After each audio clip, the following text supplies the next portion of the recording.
El Monseñor Alfonso Uribe está platicando con un grupo de unos 40 sacerdotes de su diócesis en la apertura de un retiro sobre el Espíritu Santo celebrado en el Instituto de Pastoral en La Ceja, Antioquia, Colombia, durante los días 26 y 27 de julio de 1973. Con nosotros, el obispo Alfonso Uribe Jaramillo.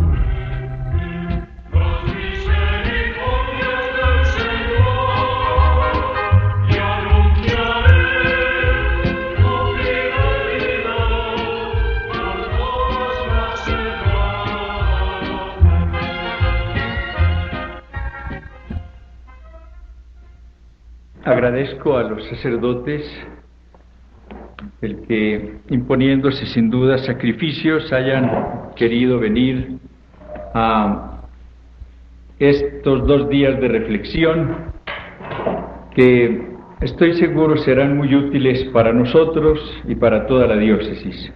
Quiero agradecerle a Glenn y a su esposa este nuevo servicio que ellos nos prestan y que lo hacen con un gusto especial porque precisamente aquí el domingo tuve yo la satisfacción y el gusto de administrarles el sacramento de la confirmación.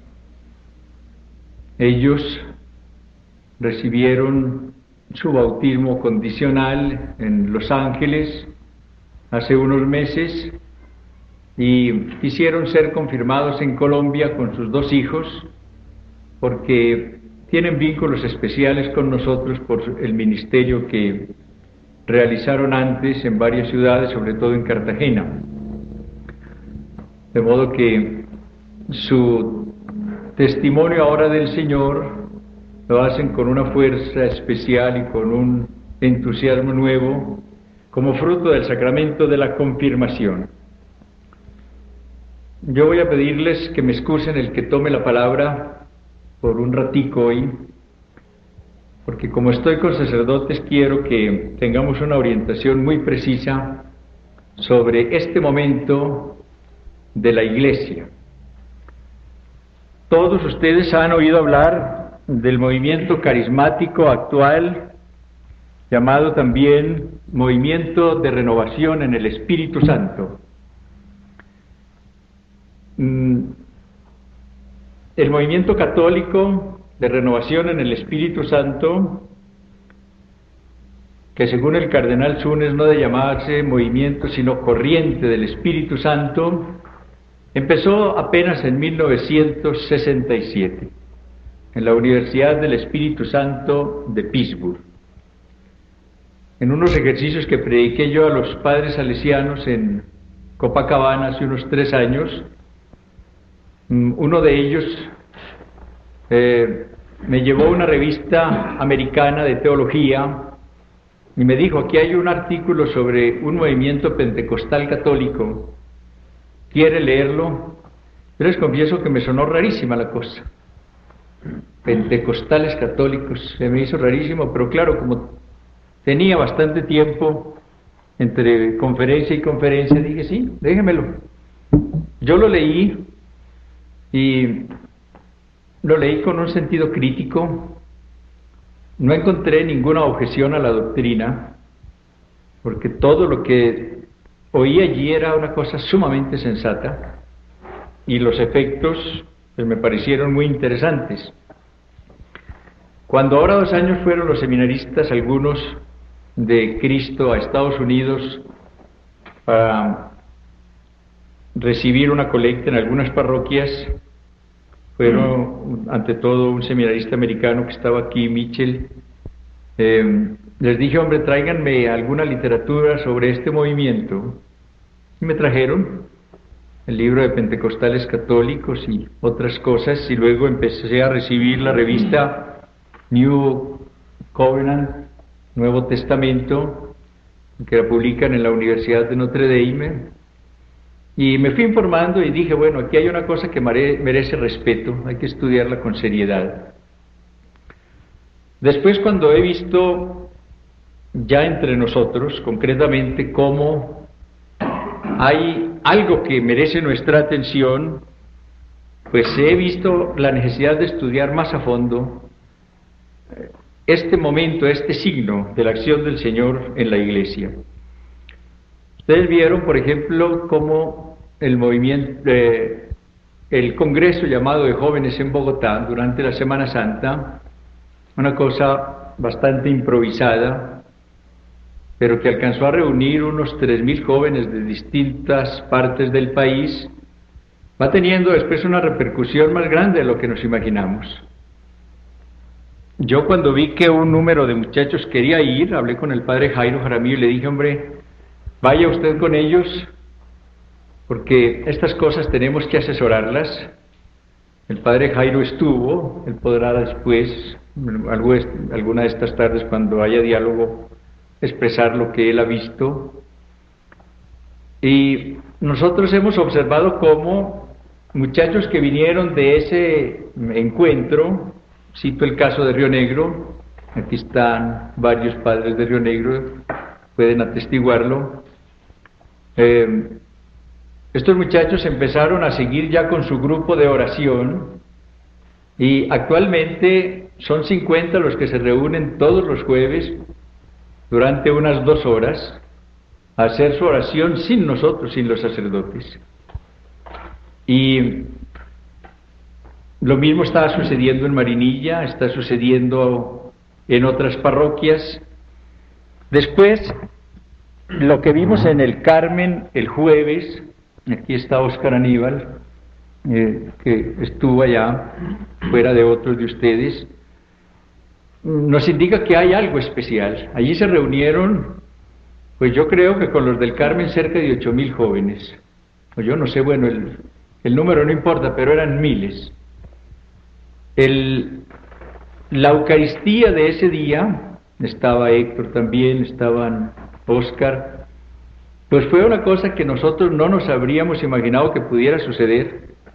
Ver a esos muchachos después de un viaje a pie, el fervor y el entusiasmo que tuvieron en esa Eucaristía, pues es algo especial. Cuando durante los 2 últimos días tuvimos ya una reflexión seria en Río Negro con las religiosas, estuvieron unas 40, y yo vi lo que se fue operando en estas religiosas, pues me confirmó que se trata de algo importante en la Iglesia si lo encauzamos bien. Y yo tengo una gran fe en que esta reunión que hacemos en estos 2 días va a ser muy benéfica para cada uno de nosotros y para la diócesis. Varios sacerdotes de la diócesis están preocupados, yo lo sé, por esto. Ha habido algunos inclusive que le pidieron, algunos que están aquí, que no fueran a venir a esto. Yo entiendo esa situación. Yo comprendo que estas cosas, cuando no se estudian a fondo, pues se vean con prevención, se vean con desconfianza y se cree un clima pues de desconcierto y que pueda llevar inclusive hasta alguna división o a un aspecto negativo. Por eso yo quiero pedirles el favor de que me oigan durante un ratico, no sé cuánto sea, sobre lo que el concilio nos dice sobre el movimiento, sobre los carismas, que es uno de los aspectos de esta corriente del Espíritu Santo, para que sobre esa base empecemos la reflexión. Para mí, como sacerdote, ha habido siempre una luz que recibí en el seminario, y es la de orientarme mucho por el magisterio. A mí, Monseñor González, mi rector, y luego Monseñor Botero González, me inculcó mucho esa idea, y esa frase que él nos repetía, proper Romam semper, cerca de Roma siempre, ha sido para mí una consigna en mi vida. Entonces yo me he puesto a revisar en lo que la Sagrada Escritura, que es la palabra de Dios, lo que primero tiene valor para nosotros, nos dice con lo que el magisterio está manifestando, y me he quedado sorprendido con la reflexión que he hecho sobre esto. El Santo Padre ha pronunciado unas catequesis en los últimos miércoles con motivo del Año Santo, muy importantes, centradas en el Espíritu Santo. Quisiera leérselas, pero ese no es el tema. Pero sí les quiero leer unas palabritas de la que pronunció el 23 de mayo. Dice así: una vez más os pedimos, hermanos, que tengáis a bien considerar el anuncio de la celebración del Año Santo como una voz inspirada del Espíritu Santo, según la promesa de Jesucristo a los apóstoles en su profecía después de la última cena. Cuando venga el Espíritu Santo, Él os enseñará toda la verdad. Él me glorificará porque tomará de lo mío y os lo anunciará.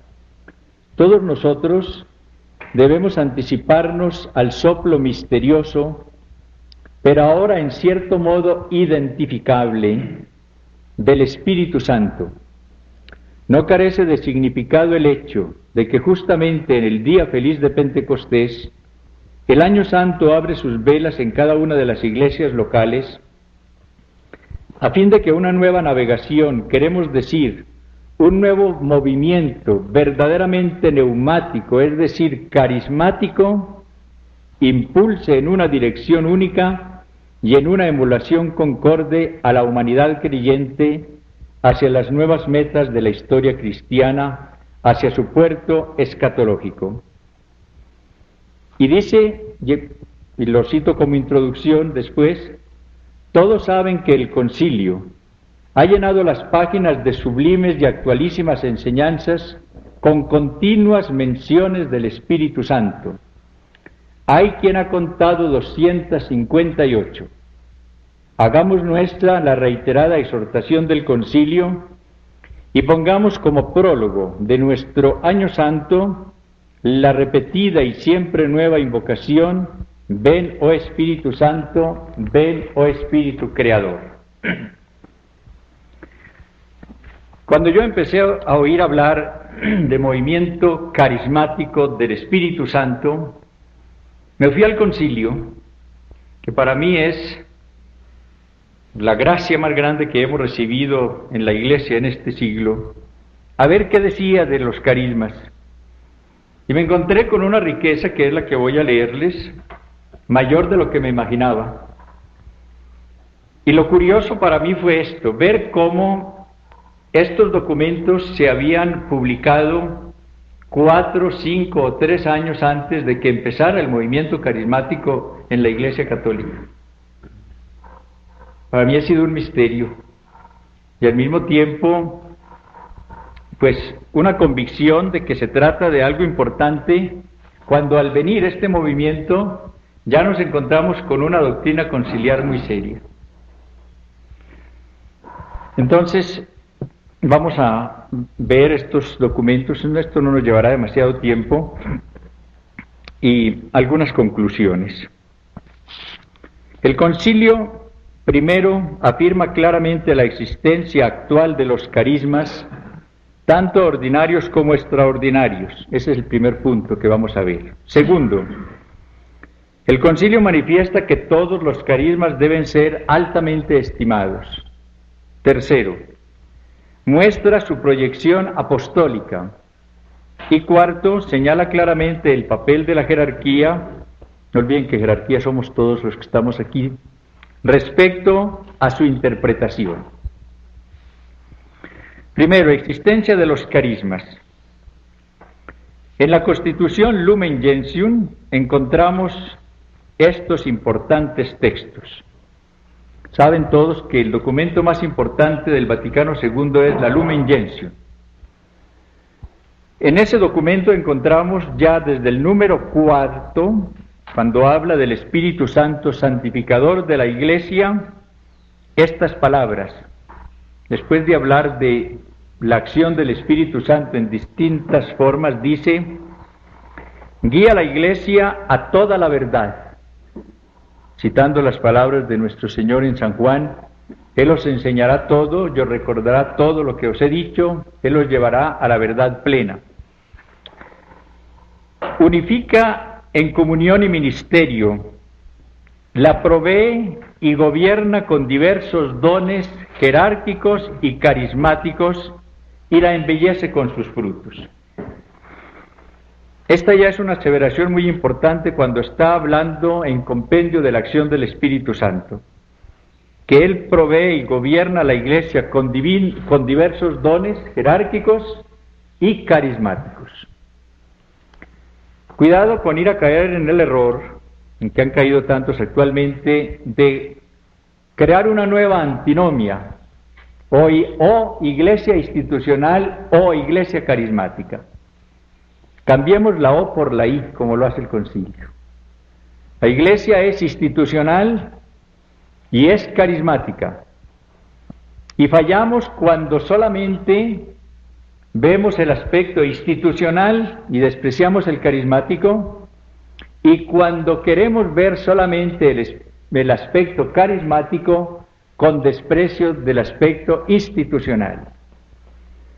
No olviden que cuando hablamos de iglesia institucional no nos referimos solamente a la jerarquía y al pueblo de Dios, sino a todo lo que es la institución de la iglesia. Por ejemplo, los sacramentos. Los sacramentos son parte de la institución. El culto es parte de la institución de la iglesia. Pero viene después ya, en este documento de la Lumen Gentium, el número 12, que es de una riqueza sorprendente.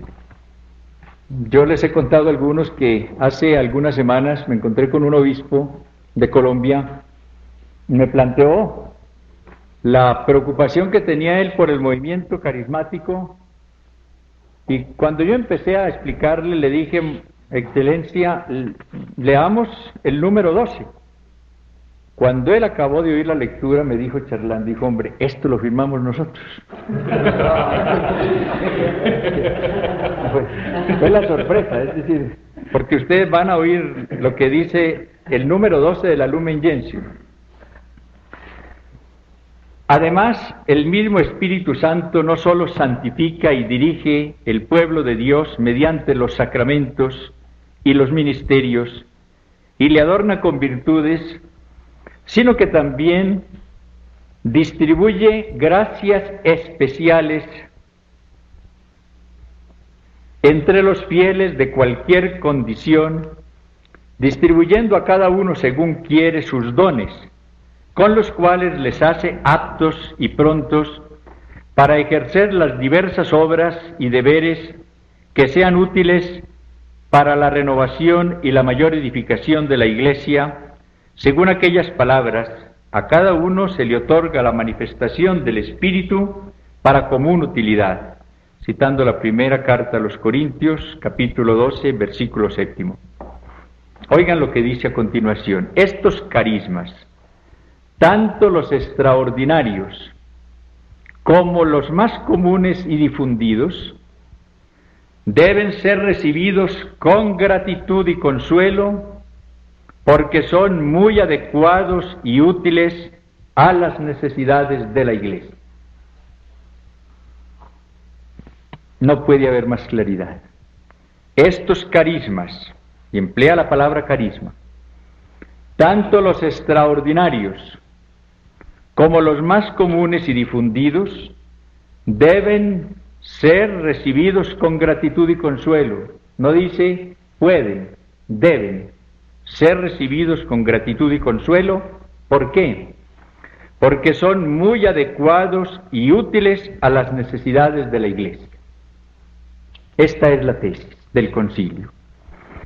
Vienen ahora dos precisiones muy importantes, porque en esto hay que evitar la desorientación. Los dones extraordinarios no deben pedirse temerariamente, ni hay que esperar de ellos con presunción los frutos del trabajo apostólico. Ustedes recuerdan que Simón, cuando vio que Pedro y Juan habían impuesto las manos en Samaria y el Espíritu Santo se había manifestado de una manera identificable, para emplear el término del Santo Padre, se acercó a pedir que le vendieran ese poder de dar también el Espíritu Santo. Esa es la manera temeraria de pedir un don de estos. Y la manera de emplearlos con presunción, sabemos lo que es. Creer que con un carisma que se reciba ya basta en la vida, que no hay que hacer ya un esfuerzo de entrega, de oración, de santificación constante, porque se tiene tal carisma y entonces con presunción sabemos lo que es, pues vendrá todo. Evitar esos dos errores. Y luego una precisión muy importante, además el juicio de su autenticidad y de su ejercicio razonable, no dice de su ejercicio solamente, sino de su ejercicio razonable, pertenece a quienes tienen la autoridad en la Iglesia, a los cuales compete ante todo no sofocar el espíritu, sino probarlo todo y retener lo que es bueno. En un movimiento de esta índole puede venir la exageración, el uso no razonable. Puede mezclarse una cosa que no sea auténtica, porque el demonio trabaja también. Somos nosotros los pastores, presbíteros y obispos los que tenemos que estar alerta para en un momento dado discernir, evitar una desorientación, pero teniendo una norma, la que nos da el concilio, de que a nosotros no nos toca sofocar el espíritu, sino probarlo todo y retener lo que es bueno. Porque podemos cometer el error de convertirnos en tráficos del Espíritu Santo, de decirle, mire, no puede subir sino por tal vía, cuidado, sigue por aquí, no me venga a complicar la parroquia, tenga cuidado, Espíritu Santo, espere que yo le digo a ver cuándo actúa y cómo actúa. No, eso no nos toca a nosotros. Nos toca es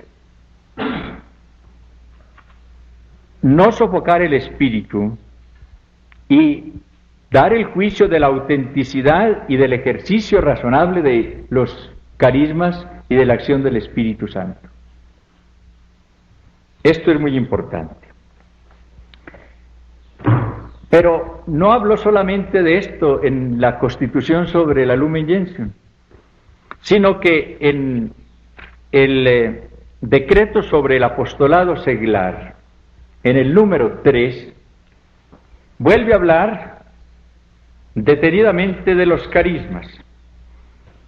Si hubiera tiempo leeríamos todo el número 3, que es muy interesante como enfoque de pastoral, de seglares, pero voy a limitarme a lo pertinente a los carismas. Muy bien. Estamos haciendo primero una exposición sobre la doctrina del concilio sobre los carismas como una base para lo que vamos a oír después a Glenia Marilín. En el decreto decía sobre el apostolado seglar, en el número 3, que es tal vez el número más importante de todo el decreto, vuelve el concilio a hablar sobre los carismas, ya tratando de seglares. Y oigan lo que dice. Para practicar este apostolado, el Espíritu Santo que obra la santificación del pueblo de Dios por medio del ministerio y de los sacramentos, da también, lo institucional primero, sacramentos y ministerios, pero ahora da también a los fieles dones o carismas peculiares, distribuyéndolos a cada uno según la gracia recibida, poniéndola al servicio de los demás. Sean también ellos buenos administradores de la multiforme gracia de Dios para edificación de todo el cuerpo en la caridad. Es la recepción de estos carismas, incluso de los más sencillos, la que confiere a cada creyente el derecho y el deber de ejercitarlos para bien de la humanidad y edificación de la Iglesia, en el seno de la propia Iglesia y en medio del mundo, con la libertad del Espíritu Santo, que sopla donde quiere, y en unión al mismo tiempo con los hermanos en Cristo y sobre todo con sus pastores, a quienes toca juzgar la genuina naturaleza de tales carismas y su ordenado ejercicio, no por cierto para que apaguen el espíritu, sino con el fin de que todo lo prueben y retengan lo que es bueno. Hay otro documento en el cual vuelve a hablar de carismas, y es el de la evangelización de los infieles, el adyentes. En el número 23 de ese decreto, adyentes, dice lo siguiente: aunque a todo discípulo de Cristo incumbe la tarea de propagar la fe según su condición, Cristo Señor de entre los discípulos llama siempre a los que quiere para que le acompañen y para enviarlos a predicar a las gentes.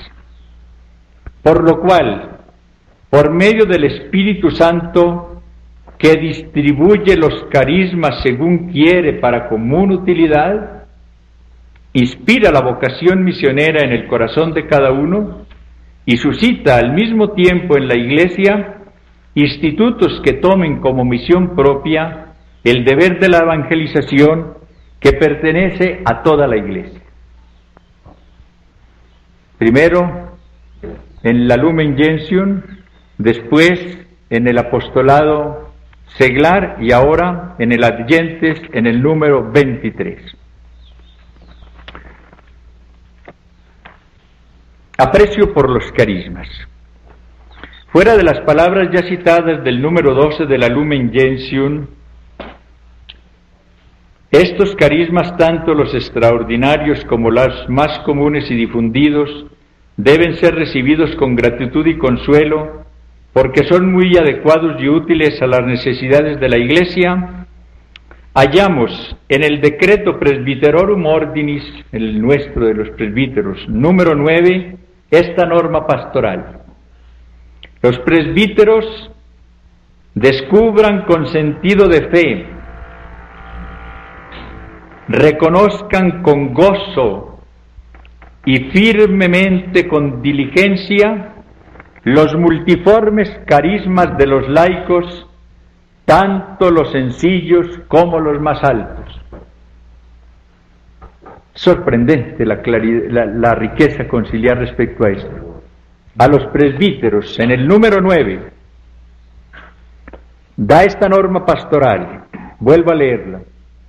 Los presbíteros descubran con sentido de fe. Si no es con sentido de fe, no lo podremos descubrir.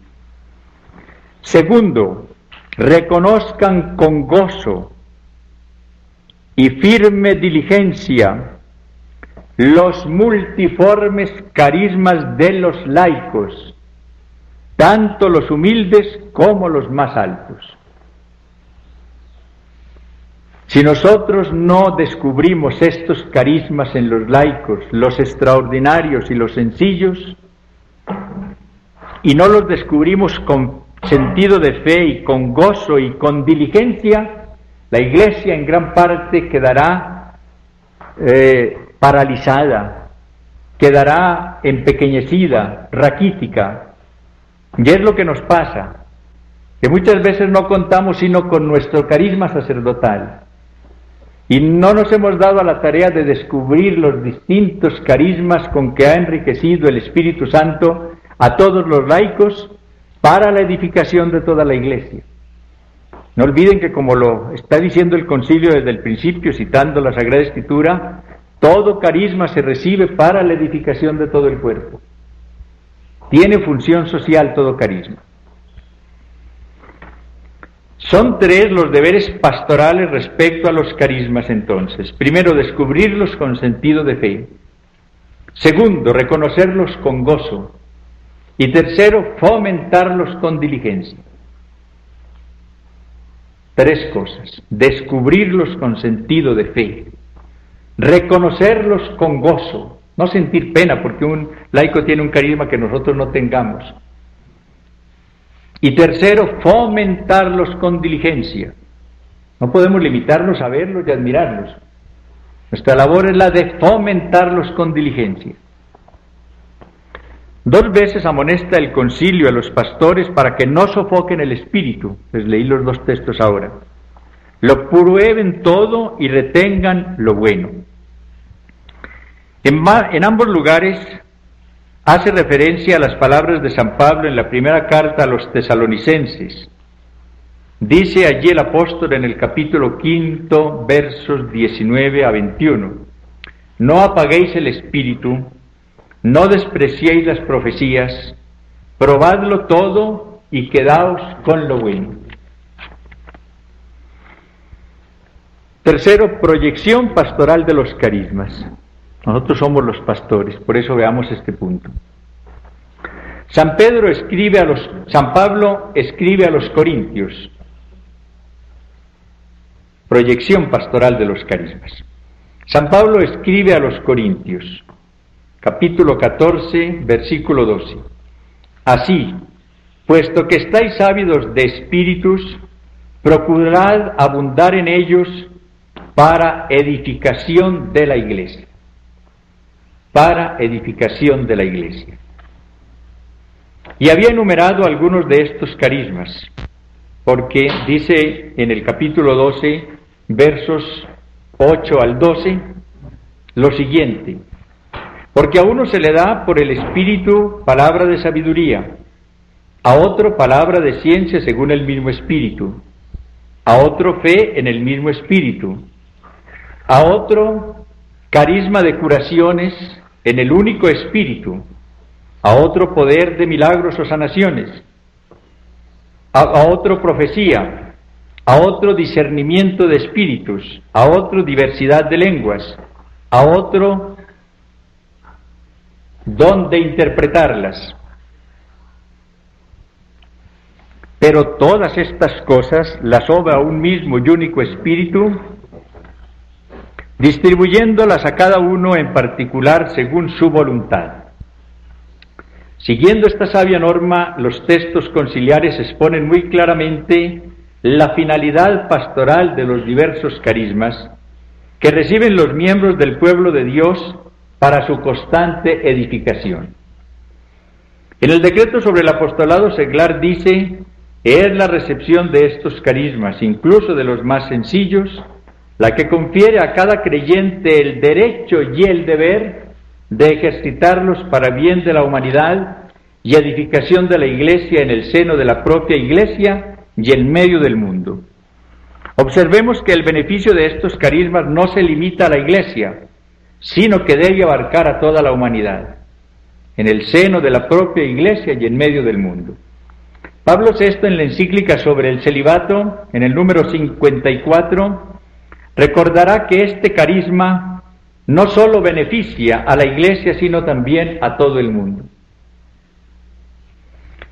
El decreto conciliar dice también que cada uno debe prepararse diligentemente para el apostolado. Este es en el número 28 del apostolado seglar. Cada uno debe prepararse diligentemente para el apostolado, obligación que es más urgente en la vida adulta. Mucha atención, hay algo aquí muy bueno para nosotros, pues para mí principalmente, y Monseñor Torres, porque avanzando la edad, el alma se abre mejor y cada uno puede ejercer con mayor eficacia los carismas que el Espíritu Santo le dio para bien de sus hermanos. Yo me encontré aquí la gran mina, el número 30, de modo que aquí los jóvenes no se sientan hoy los más felices. Número 30 del decreto sobre el apostolado seglar. Oigan, vuelvo a leer esto. Cada uno debe prepararse diligentemente para el apostolado, obligación que es más urgente en la vida adulta, porque avanzando la edad, el alma se abre mejor y cada uno puede ejercer con mayor eficacia los carismas que el Espíritu Santo le dio para bien de sus hermanos. Esto es maravilloso, porque estamos viendo lo que en la juventud se opera con estos carismas, pero en nosotros los viejos también, y mejor. Y el decreto sobre la actividad misionera de la Iglesia afirma, en el número 28, los cristianos tienen dones diferentes, Por ello deben colaborar en el Evangelio cada uno según su posibilidad, facultad, carisma y ministerio. En el número 28. Por ello debe colaborar en el Evangelio cada uno según su posibilidad, facultad, carisma y ministerio. Muy sabia y muy prudente es la advertencia que el concilio hace en la Lumen Gentium. Los dones extraordinarios no deben pedirse temerariamente, ni hay que esperar de ellos con presunción los frutos de la obra apostólica. Esto sobre todo para nosotros los de edad, que podemos decir, hombre, ya a esta edad uno con un carismita tiene. No, tenemos que estar en la misma brega y en la misma lucha, porque no podemos pedirlos temerariamente ni usarlos con presunción, ninguno. Este fue el pensamiento de San Pablo como aparece en su primera carta a los Corintios, en la que dedica los capítulos 12 y 14 a este importante tema de los carismas, y recuerda que si no tenemos caridad, en el capítulo 13, seremos como bronce que suena o címbalo que retiñe, aunque hablemos lenguas de hombres y de ángeles, tengamos el don de profecía y conozcamos todos los misterios y toda la ciencia. Y por último, ya vamos a terminar, la jerarquía y los carismas. Es que es lo nuestro.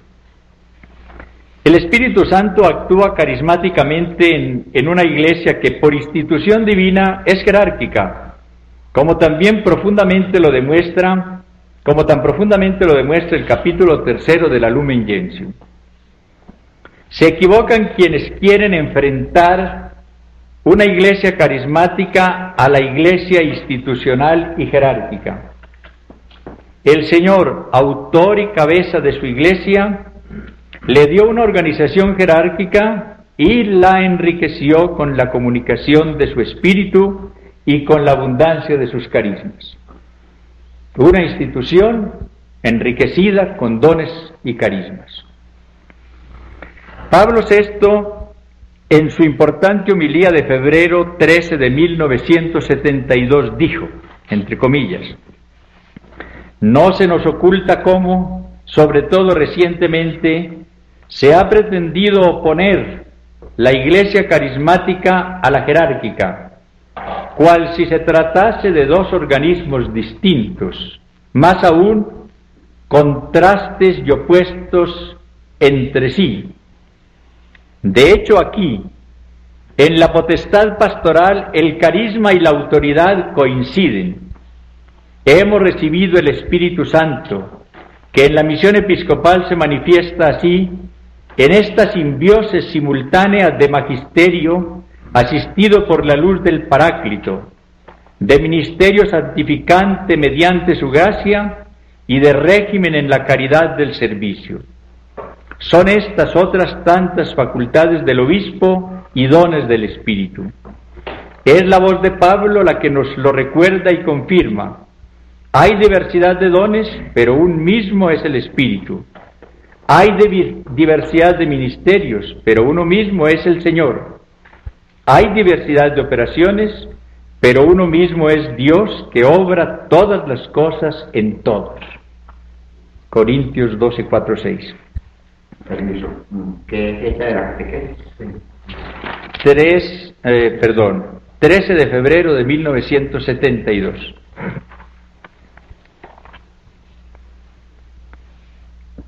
Del único Dios, Trinidad, desciende la única Iglesia, continúa él, de la cual los obispos tienen la principal responsabilidad con unicidad de atribución carismática y jerárquica. Con esto no se niegan ciertamente los carismas particulares de los fieles, sino todo lo contrario. El mismo paso de la primera carta a los Corintios lo supone y los reconoce, porque la Iglesia es un organismo vivo, animado por la misma vida, misteriosa y múltiple, imprevisible y móvil, santificadora y transformadora de Dios. Pero los carismas conferidos a los fieles, como también subraya San Pablo, están sometidos a la disciplina, que solamente está asegurada por el carisma de la potestad pastoral en la caridad. Con claridad señala el concilio el papel de la jerarquía respecto a los carismas. Es en los textos que ya leímos ahora. El juicio sobre su autenticidad, etc. No lo repitamos. Entre estos dones del Espíritu Santo resalta la gracia de los apóstoles, a cuya autoridad el mismo Espíritu subordina incluso los carismáticos. 1 Corintios 14, Lumen Gentium número 7. Estas sabias normas deben orientar y regular la conducta de los pastores y la de los fieles en este importante campo de los carismas. Yo creo que nosotros, ya con esta base conciliar, podemos entrar con una gran apertura a reflexionar sobre la acción del Espíritu Santo en la Iglesia a través de sus distintas manifestaciones.